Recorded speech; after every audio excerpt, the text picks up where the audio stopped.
A week ago, I started a new level editor for my game. Many of my previous games used grid maps, but I found that using non-grid maps was a better option for level design. So why so many games use tiled grid maps?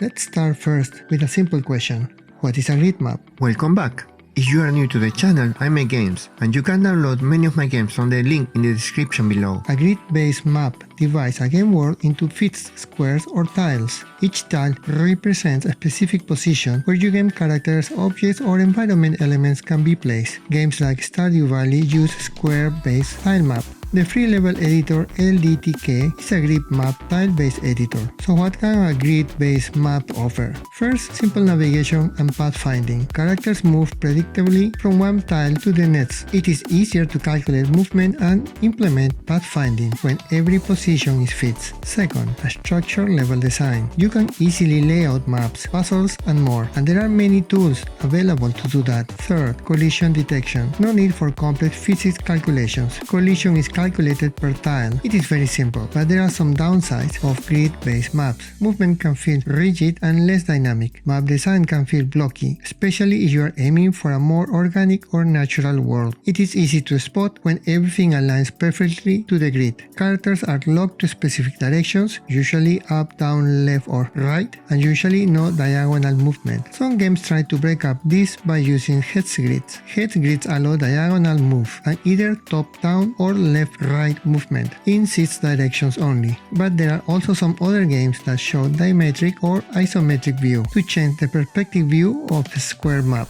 On the other hand, there is also non-grid maps. Characters and objects move freely without snapping to any grid. Let's say you want to design a level background that do not follow a grid map. I did this in the last Mob Witness game, where all the maps are aligned freely in non-grid form. So designing a level editor that can help me create levels with grids and non-grid elements is extremely important. I do not want to get stuck in one mode only. Non-grid maps provide a fluid movement of characters, and characters can move in any direction and are not confined to tiles. This creates smoother, more natural motion and adds depth to player controls. Your world design can feel more organic with curves, slopes, and irregular terrain that wouldn't work well in a grid. However, going gridless introduces complexity. Pathfinding will be more complex. If you want to know how to handle that, you can watch this video. So, should a level editor use grids or no grids? You can find editors that do grids or no grids, but I have not seen one that can handle both at the same time. I spent quite many days trying to decide what to do. I want to use non-tile backgrounds for more flexible game design, and in some areas use tiles, depending on the game need. So my next level editor will handle both scenarios and be able to switch between modes at any time. Since one of the requirements was to use layers to divide sprites, I can set each layer with different snapping options, like use a grid, snap sprites to each other, or simply have a free movement of sprites in map or background. The last point that I would like to make about using or not using small tile sets is that when you use small tiles, the amount of objects to draw can make your game make hundreds or thousands of draw calls due to the number of tiles, so this can limit how much you can zoom out a map. For example, there will be cases in which you want to render big sprites like big buildings, so in those cases making just one draw call to render a large sprite will be a lot faster than drawing hundreds of small tiles, making your game to run faster. There is no single solution that can handle all cases, so being flexible is extremely important. Still, this level editor is far from finished. I spent a couple of days also thinking about blueprints, a way to group sprites on screen that will follow the blueprint pattern. I will share more about that next week once implemented. I still don't know how useful this option will be, and working on the user interface layer takes a lot of time. Hopefully I will finish most of it by the end of the next week. What do you think? Let me know in the comments below. If you want to support my work, please click like and subscribe and click on the notification bell so you do not miss my next update. Thank you so much for watching my journey. See you next week.